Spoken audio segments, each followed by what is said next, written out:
you, I've been working in social media since 2007. I launched BB&T's social media strategy, so I have done everything from dealing with the old white men that don't know how to work their smartphone to getting them onto social media.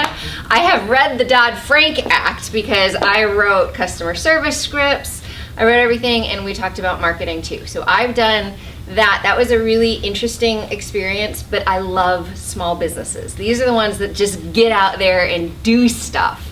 And so we can actually play and we can try, because the corporate things, it sounds really good on your resume, right? But they're boring. It has to go through these, all like, you know, about going through regulations and approvals and all of that. And that makes social media less fun.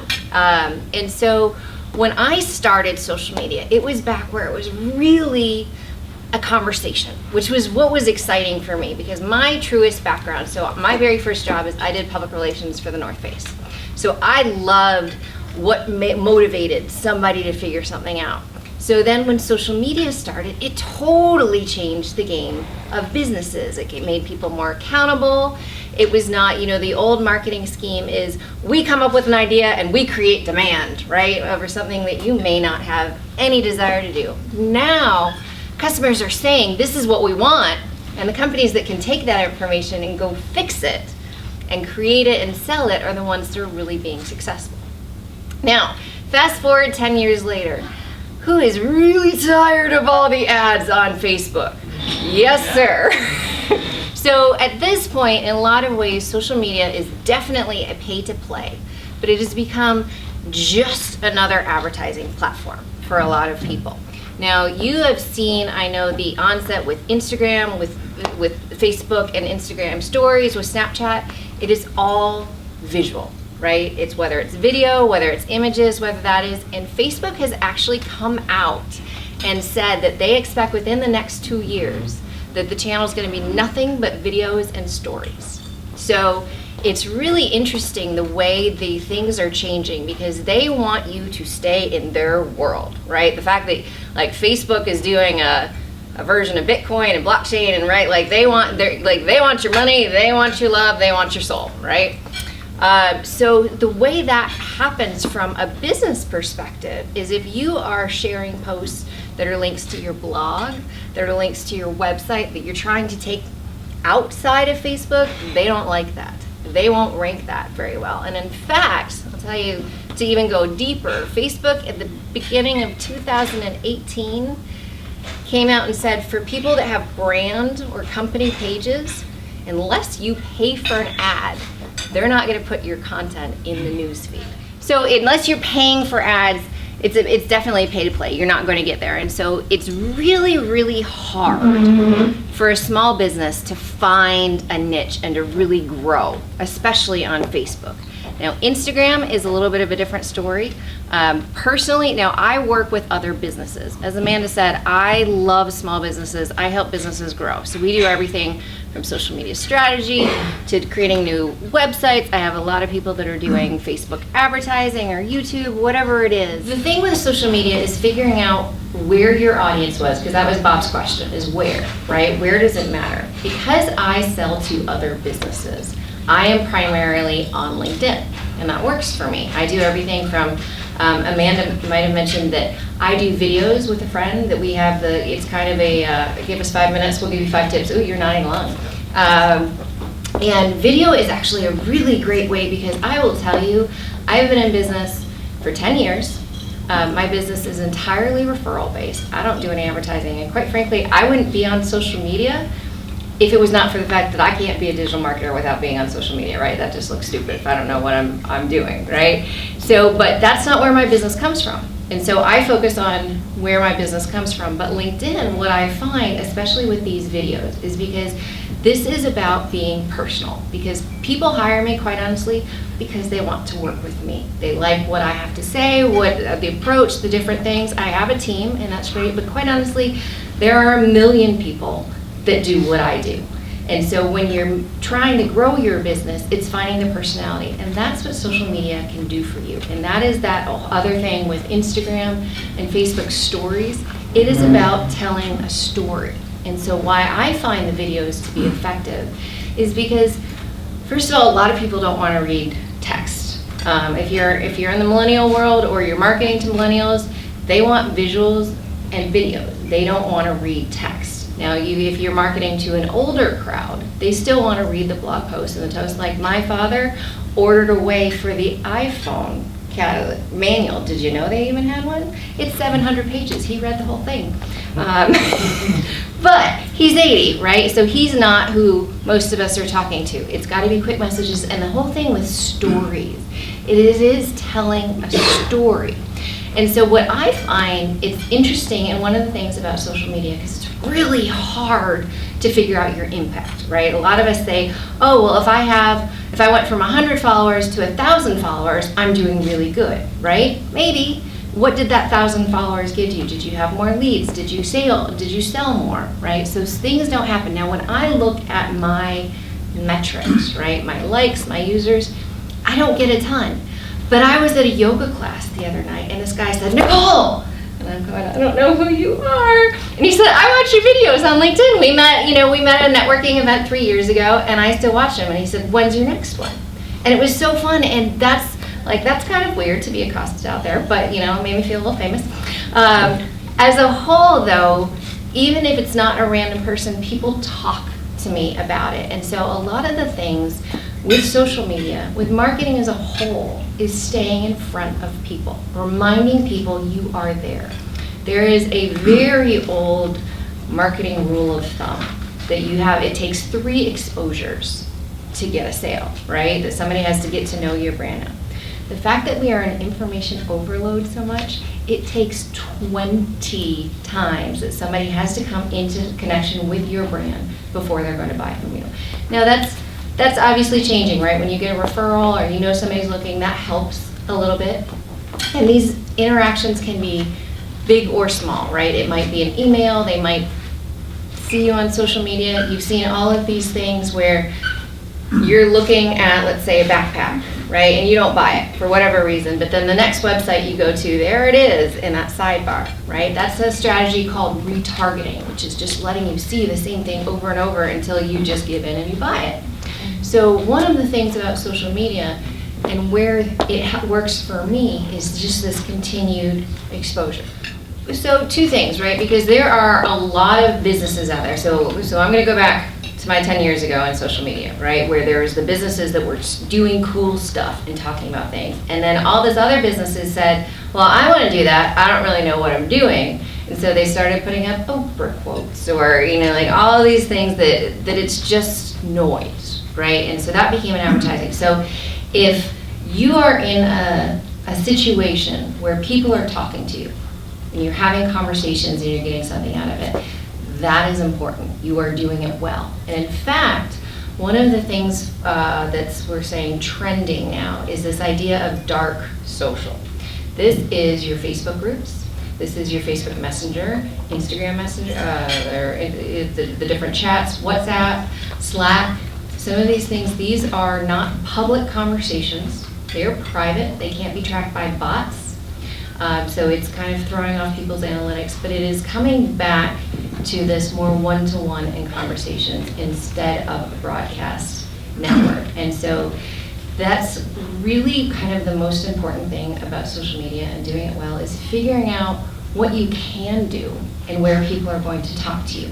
Because I will tell you, I've worked with businesses that want to be on every social network, that basically they're checking the box, right? Somebody said I should do social media, my competitor's on social media, and so I'm going to do social media, okay?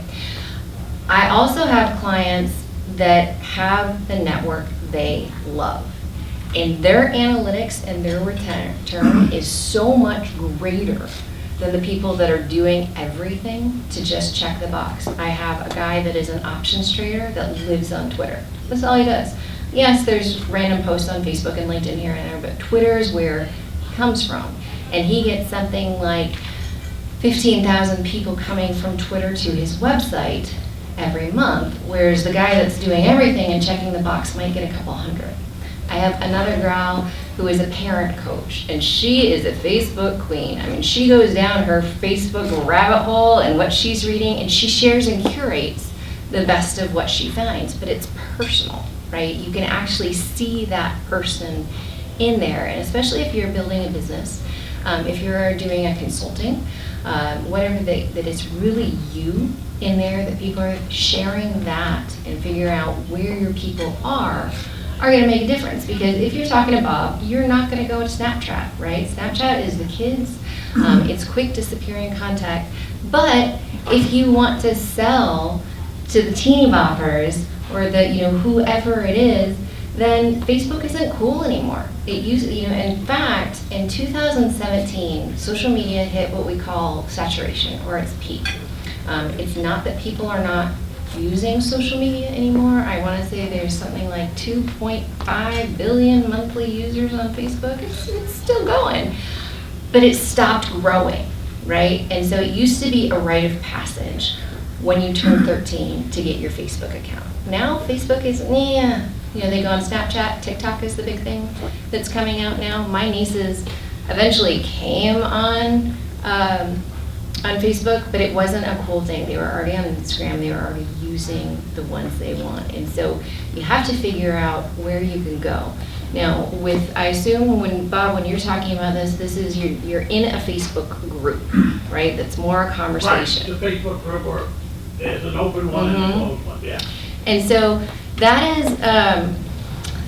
a good thing, and it's been growing. Facebook is pushing the groups quite a bit.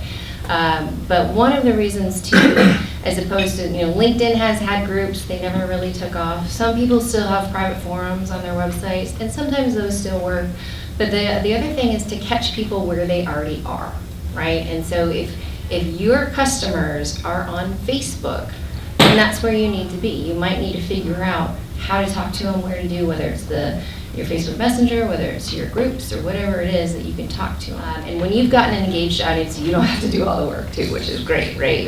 And because a lot of things that social media can do for you is market research to a certain extent. And when you're doing a social media strategy, you stare at that box and it says, well, what do you want to talk about today? And you say, I don't know. I don't have any idea what I want to talk about. But if you are in an engaged group, they are telling you what they want to hear about, what they want to talk about, and I'm sure the people that contributed, that helps them, because they get to understand their audience, they get to understand what questions to ask, because sometimes when you go in and you're in a doctor's office or whatever, you have no idea what to say, what to ask, you don't know what's going on, and that information helps them. And so I am a big fan of partnership marketing, whether it's sharing clients, whether it's growing businesses. I say I do a video with another girl.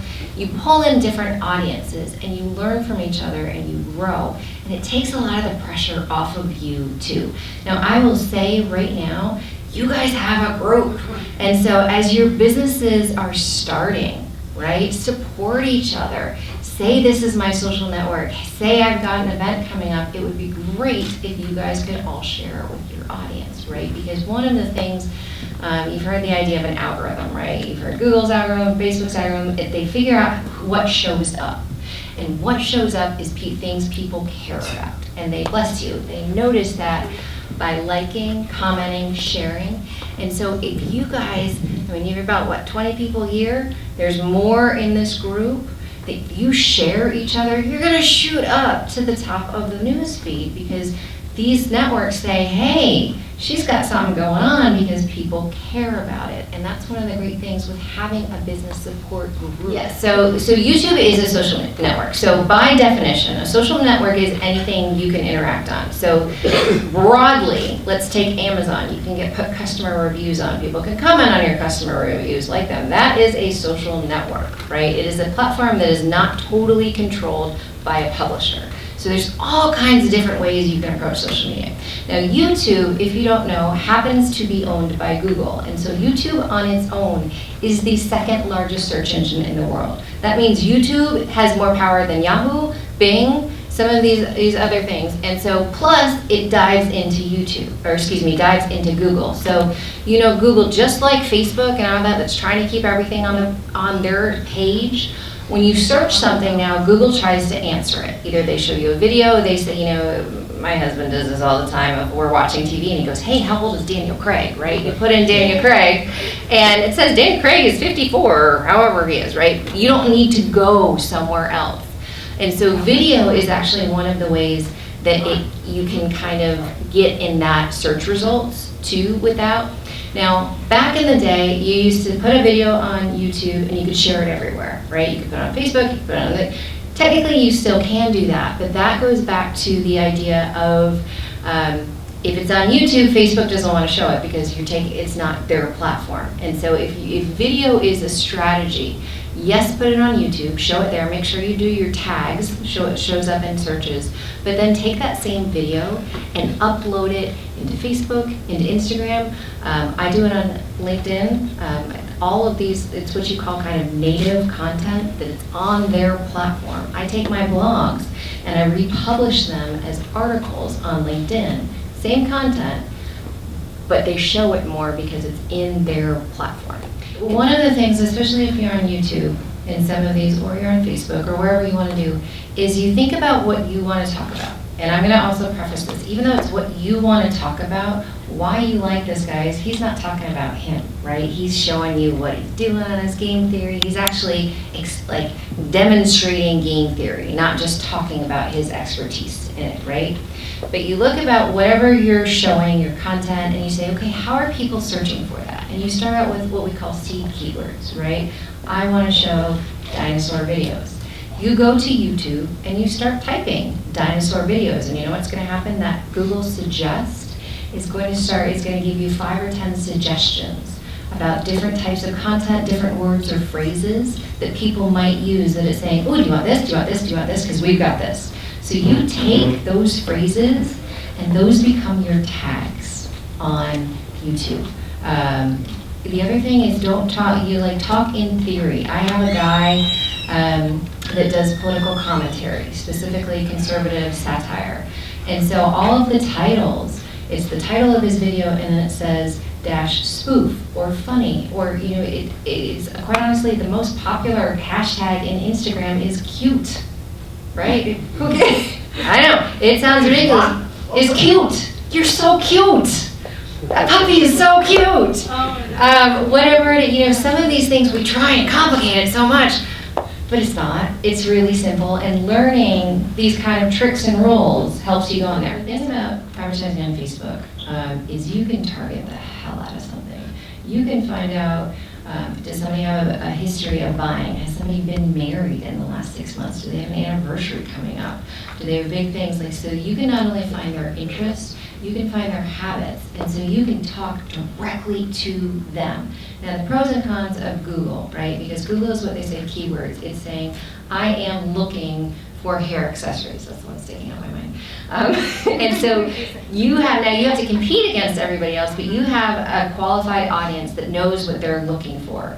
Whereas on Facebook, you'd have a very specific set of people you're talking to, but they may not be looking what you're doing. Now, I have worked with a lot of clients that, like they're doing with aging fitness, or like that they're talking to the kids on behalf of their parents. I have parents like this that are 80 that I would love to get them out of their house, right? So I'm that audience, but I'm not necessarily looking. But if you talk to me that's relevant about something, about how to get my parents more support, I pay attention.